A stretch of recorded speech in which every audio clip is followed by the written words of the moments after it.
este momento hemos pedido a todas las federaciones libre guardar un minuto de silencio.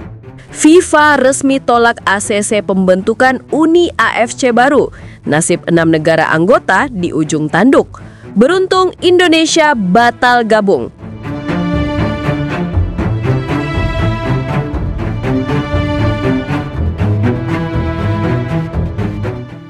FIFA akhirnya turun tangan. Lewat pernyataan resmi yang dirilis secara tertutup di markas Zurich, organisasi sepak bola dunia itu menolak pengesahan Uni AFC baru, blok yang sebelumnya digagas oleh Jepang, Korea Selatan, Australia, dan beberapa negara Asia Timur lainnya. Alasan resminya demi menjaga stabilitas sepak bola Asia. Tapi buat banyak pihak, langkah ini justru kelihatan seperti usaha mempertahankan kepentingan lama yang mulai goyah. Sejak ide Uni AFC baru mencuat 2 bulan lalu, AFC lama udah mulai panik. Banyak sponsor besar, terutama dari Jepang dan Korea, yang kabarnya siap menarik diri kalau AFC nggak berubah. Isu wasit berpihak, pembagian slot Piala Asia yang nggak adil, sampai skandal suap yang nggak pernah tuntas. Semuanya bikin kredibilitas AFC makin jeblok. Dan saat Uni AFC baru mulai dirancang dengan sistem kompetisi yang lebih terbuka dan transparan, tiba-tiba FIFA muncul, langsung cut off. Tidak sesuai dengan regulasi federasi kontinental. Tapi publik Asia nggak bodoh. Banyak yang yakin keputusan FIFA ini bukan soal regulasi, tapi soal uang dan kendali.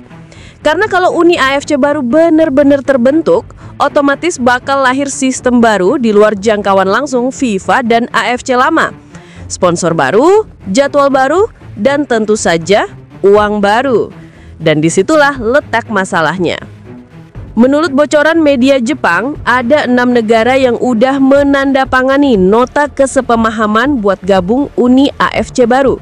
Tapi setelah FIFA turun tangan, posisi mereka sekarang di ujung tanduk. Rumor beredar, federasi yang maksa jalan bisa kena sanksi langsung, mulai dari larangan tampil di kompetisi resmi FIFA sampai pemotongan dana bantuan tahunan. Yang paling keras bereaksi jelas Jepang dan Korea Selatan. 2 negara itu ngerasa FIFA terlalu berpihak ke AFC lama yang isinya udah kayak kerajaan kecil, penuh politik, kong kali kong, dan nepotisme jabatan. Bahkan media Korea sempat nyindir keras, FIFA lebih takut kehilangan kekuasaan daripada kehilangan keadilan.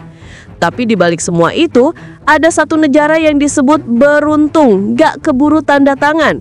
Ya, Indonesia. Awalnya federasi kita sempat dilobi buat gabung blok Asia Timur. Tapi karena masih menunggu arahan pemerintah dan kondisi internal yang belum stabil, Indonesia akhirnya batal gabung di tahap awal. Dan sekarang laga itu dianggap penyelamat. Kalau kita ikut gabung dari awal, bisa-bisa Indonesia juga kena getahnya, terancam diskors dan dilarang ikut kompetisi internasional.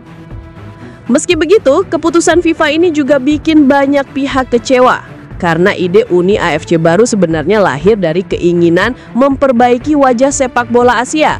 Negara-negara kecil yang selama ini cuma jadi penggembira di bawah bayang-bayang Timur Tengah dan AFC Pusat pengen punya sistem sendiri yang lebih adil, transparan, dan sportif. Tapi dengan ditolaknya proposal ini, harapan itu sementara harus dikubur dalam-dalam. Lucunya, setelah FIFA menolak, AFC langsung ngumumin rencana reformasi internal, janji lama yang udah entah keberapa kali diucapkan tiap kali diserang isu korupsi. Padahal publik udah capek denger janji reformasi tanpa hasil. Dari wasit berat sebelah, jadwal kompetisi ngaco, sampai sistem ranking yang gak masuk akal. Semuanya gak pernah benar-benar berubah. Sekarang tinggal tunggu langkah balik dari Jepang dan Korea. Apakah mereka akan tunduk? Atau malah diam-diam bentuk liga independen di luar AFC seperti yang sempat diwacanakan beberapa waktu lalu? Yang jelas, Asia lagi diambang perubahan besar. Dan FIFA bisa aja menang hari ini, tapi kalau negara-negara Asia Timur tetap nekat jalan sendiri, krisis kepercayaan terhadap AFC dan FIFA bakal makin besar. Tapi ternyata penolakan FIFA ini malah bikin efek domino baru. Beberapa media internasional nyebutin Jepang dan Korea Selatan mulai buka pembicaraan tertutup dengan Federasi Eropa buat minta dukungan moral, bahkan kemungkinan kolaborasi kompetisi antar benua. Tujuannya jelas, buat nunjukin kalau sepak bola Asia nggak harus tunduk selamanya di bawah sistem AFC lama yang udah nggak relevan. Dari sumber bocoran jurnalis Jepang, ada kabar kalau 3 sponsor besar, termasuk perusahaan otomotif dan teknologi Asia Timur, sementara waktu menahan dana mereka untuk AFC Pusat. Katanya mereka mau lihat dulu arah kebijakan baru setelah keputusan FIFA ini. Artinya, walau Uni AFC baru gagal disahkan, tekanan ekonomi buat AFC lama bakal tetap jalan. Di internal AFC sendiri kabarnya mulai retak. Beberapa pejabat tinggi yang dulu dukung reformasi malah mulai disingkirkan pelan-pelan.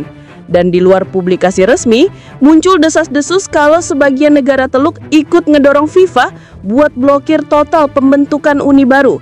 Karena kalau sampai terbentuk, dominasi tim-tim mereka di Piala Asia bisa terancam. Lucunya keputusan FIFA yang katanya untuk menjaga stabilitas justru bikin Asia makin nggak stabil. Publik mulai ngerasa sepak bola udah bukan soal sport lagi, tapi soal siapa yang paling kuat di meja rapat. Dan saat semua sibuk rebutan kuasa di atas, negara-negara kecil cuma bisa nonton sambil berharap gak ikut ketarik pusaran politik yang sama. Karena pada akhirnya, sepak bola Asia cuma punya 2 pilihan. Terus bertahan di sistem lama yang udah bobrok tapi aman, atau berani mulai dari nol meskipun harus melawan FIFA itu sendiri. Jadi sekarang pertanyaannya, kalau FIFA udah mulai nunjukin keberpihakannya secara terang-terangan dan AFC lama terus dibiarkan tanpa perubahan, apakah sepak bola Asia masih bisa disebut adil? Atau justru ini awal dari perpecahan besar yang selama ini coba ditutupi?